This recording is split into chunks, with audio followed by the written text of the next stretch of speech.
जी हाँ, नमस्कार। मैं हूँ संतोष कुमार द्विवेदी। हमारे इस YouTube channel Santosh Kumar Dwivedi official पर आप सभी श्रोता बंधुओं का बहुत बहुत स्वागत, वंदन एवं अभिनंदन है। आज आप सभी के समक्ष बहुत ही रोचक अद्भुत कहानी लेकर हाजिर हूँ। जी हाँ, जिन्होंने अब तक हमारे इस चैनल को सब्सक्राइब नहीं किया है वो चैनल को सब्सक्राइब अवश्य कर लें ताकि आपको लेटेस्ट वीडियो मिल सके, और वीडियो को लाइक करें और अन्य दोस्तों के साथ जानकारी को साझा करें ताकि इन जानकारियों का फायदा अन्य सभी लोगों को प्राप्त हो सके। तो आज की कहानी का शीर्षक है प्रहलाद का न्याय, जिसे प्रस्तुत कर रही हैं आदरणीय बबली पांडे। धन्यवाद। एक छोटी सी कहानी लेकर कहानी सुनाने से पूर्व मैं आप सभी बड़ों का सादर प्रणाम एवं छोटों को बहुत सारा प्यार कहना चाहूँगी। आशा ही नहीं अपितु विश्वास है कि आपको ये कहानी अवश्य ही पसंद आएगी। तो सुनिए ये छोटी सी कहानी। साथियों, आप लोगों ने भक्त प्रहलाद का नाम अवश्य ही सुना होगा। आइए हम उन्हीं पर आधारित एक छोटी सी कहानी सुनते हैं। जी हाँ, एक शिशु के लिए दो महिलाएं आपस में लड़ रही थीं। आपस में लड़ती हुई दोनों महिलाएं महाराज प्रहलाद के पास पहुंची। दोनों महिलाओं ने अपनी अपनी व्यथा महाराज प्रहलाद को सुनाई। दोनों ने कहा, महाराज आप तो न्याय प्रिय है ना, सुना है कि आप हर किसी को सच्चा न्याय देते हैं, फिर आप इतना विलंब क्यों? महाराज ने कहा, बस न्याय मिलेगा, अवश्य मिलेगा, जल्द ही। उन्होंने शिशु को राजमाता के पास भिजवा दिया तथा उन महिलाओं को महिला गृह में रखा गया। तभी महालक्ष्मी भक्त प्रहलाद की इस परेशानी को सहन नहीं कर पा रही थी। भला कौन सी माँ अपने पुत्र की दुख को सहन कर पाएगी? महालक्ष्मी ने कहा, हे सर्वेश्वर, ये क्या हो रहा है हमारे पुत्र के साथ? अब कितनी परीक्षा होगी उसकी? भगवान श्री विष्णु मुस्कुराते हुए बोले, महादेवी, अभी तो प्रहलाद की परीक्षा आरंभ हुई है, जरा देखिए तो सही। महादेवी लक्ष्मी ने कहा, हाय, ना जाने कब तक मेरे पुत्र की परीक्षा होगी।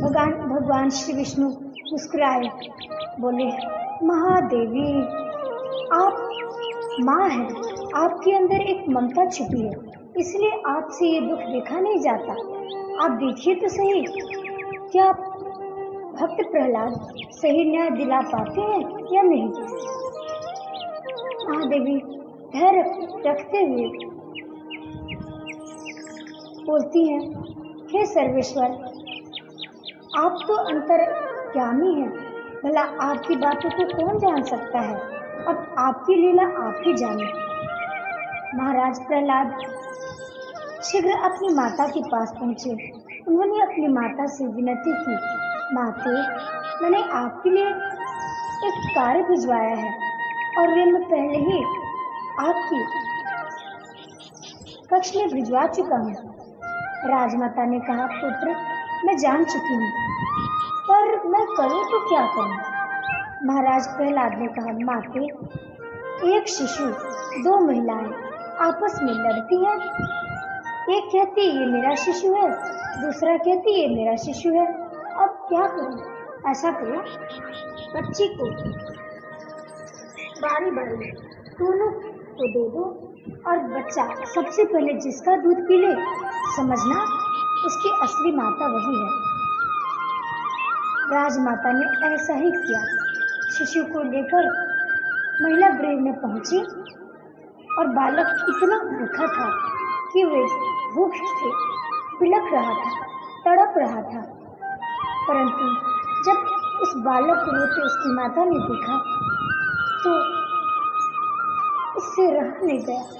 उसने कहा, हाय मेरी लाल, लगता है ये बहुत भूखा है। तभी राजमाता ने कहा, यदि भूखा है तुम इसकी असली माता हो, इसे अपना दूध क्यों नहीं पिला देती। उसने उस शिशु को गोद में लिया। बालक इतना भूखा था कि उसका दूध पी लिया। तभी राजमाता को लगा कि शायद हो न हो यही इसकी वास्तविक माता है, परंतु दूसरी महिला से रहा भी न गया। उसने कहा, महारानी, यह तो घोर अन्याय है। राजमाता ने कहा, अब क्या हुआ, मैंने तो न्याय कर दिया और ये शिशु इसका है, मैंने इसे दे दिया।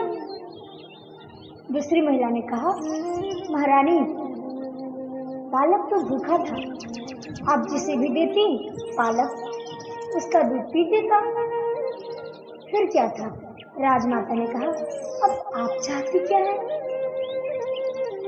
दूसरी महिला ने कहा, आपने इस बालक को इस महिला को दिया, अब आप इस बालक को मुझे भी दीजिए, फिर आपको पता चल जाएगा कि कौन इसकी असली माता है।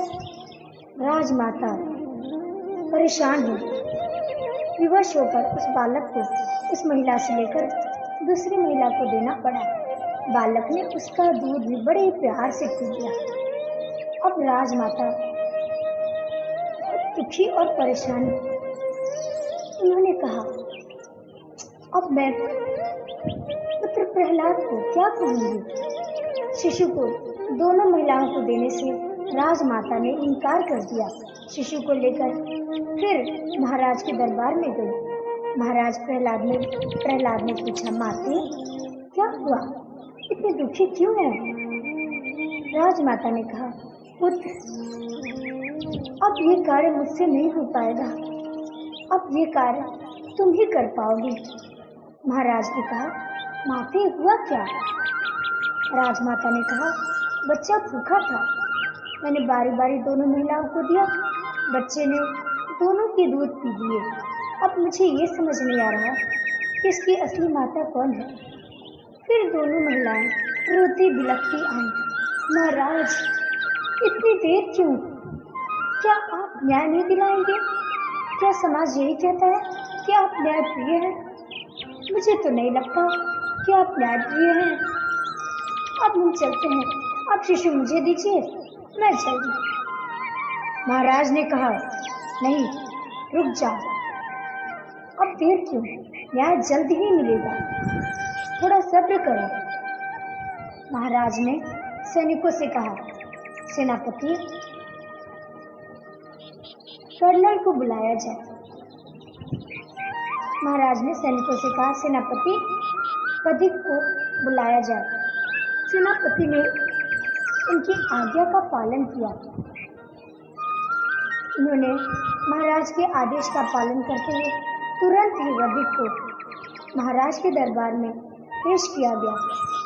वधिक ने कहा, महाराज, वधिक का प्रणाम स्वीकार हो।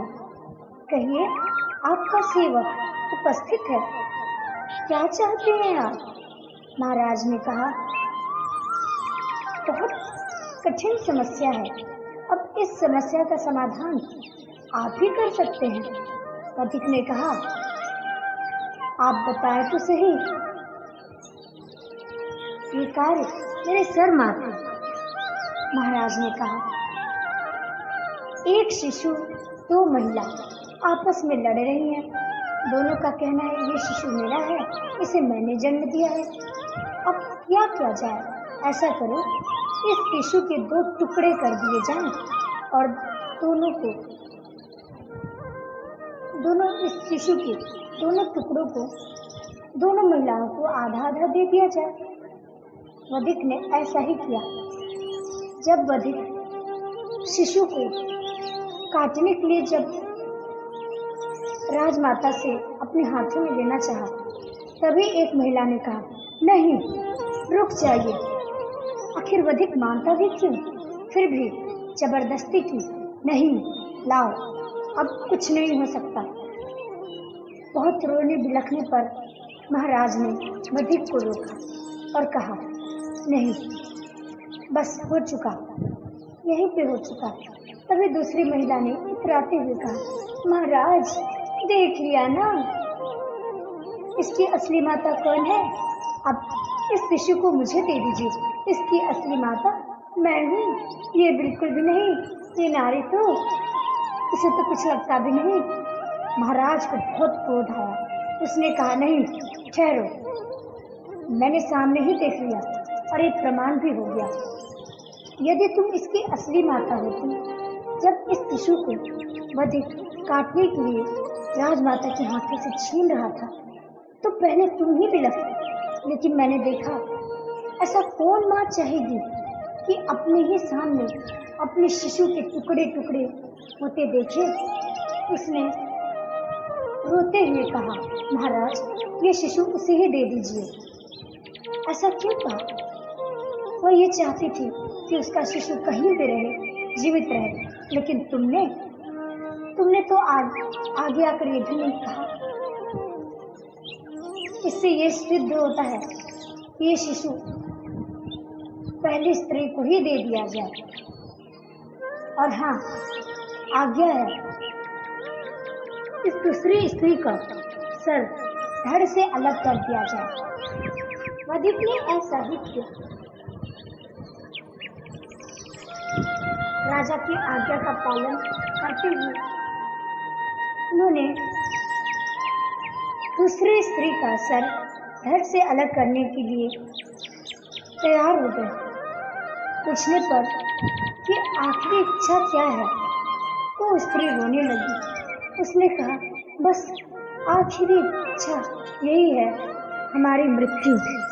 आप काट दीजिए, मेरे सर को धड़ से अलग कर दीजिए। महाराज दयालु तो थे ही। उन्होंने कहा, देवी आप कहना क्या चाहती हैं? उन्होंने रोते हुए अपनी सारी कहानी महाराज को सुना डाली। उसने कहा, महाराज यदि आप मुझे नहीं मारेंगे तो मेरी हत्या मेरे पति के हाथों ही होगी। अच्छा है कि आप यही मेरी मृत्यु आप अपने हाथों ही, आपके हाथों ही, तो मैं अपने आप को सौभाग्य मानूंगी। महाराज के पूछने पर उसने सारी कहानी सुना दी। उसने बताया, मैंने एक पुत्री को जन्म दिया था। हमारे पति के कहने अनुसार यदि पुत्री हुई तो पुत्री सहित दोनों की हत्या कर देंगे। फिर मैंने क्या किया, यह स्त्री मेरे पड़ोस में रहती थी। मैंने अपनी पुत्री अपनी माता को सौंपी और इसके शिशु को लेकर भागना चाहा। तभी इसने मेरा पीछा किया और इसी बात पर हम दोनों में लड़ाई हुई। दोनों ही आपस में लड़ने लगे, ये शिशु मेरा है, ये शिशु मेरा है। परंतु महाराज मैं झूठी हूँ, मेरा सर धड़ से अलग कर दीजिए। तभी महाराज ने कहा, नहीं, ये स्त्री झूठी नहीं, ये समाज झूठा है। सैनिकों से कहा, सेनापति ले जाओ स्त्री को उसके पति के पास, पुत्री सहित सुरक्षित उसके पति के पास पहुंचाओ और सारे समाज में ये कहो कि नारी ही देवी है, नारी ही दुर्गा है, नारी ही माता है, नारी ही पुत्री है, नारी ही बहन है, नारी ही पत्नी है। फिर नारी की हत्या क्यों की जाए? यदि ऐसा हुआ तो महाराज की आज्ञा अनुसार उसकी हत्या कर दी जाएगी। सेनापति ने महाराज की आज्ञा का पालन किया। दोस्तों, इस कहानी से हमें सीख मिलती है, हमें मिलजुल कर रहना चाहिए और सदा सत्य बोलना चाहिए। तो आज की ये कहानी मुझे आशा है कि आप सबको पसंद आया।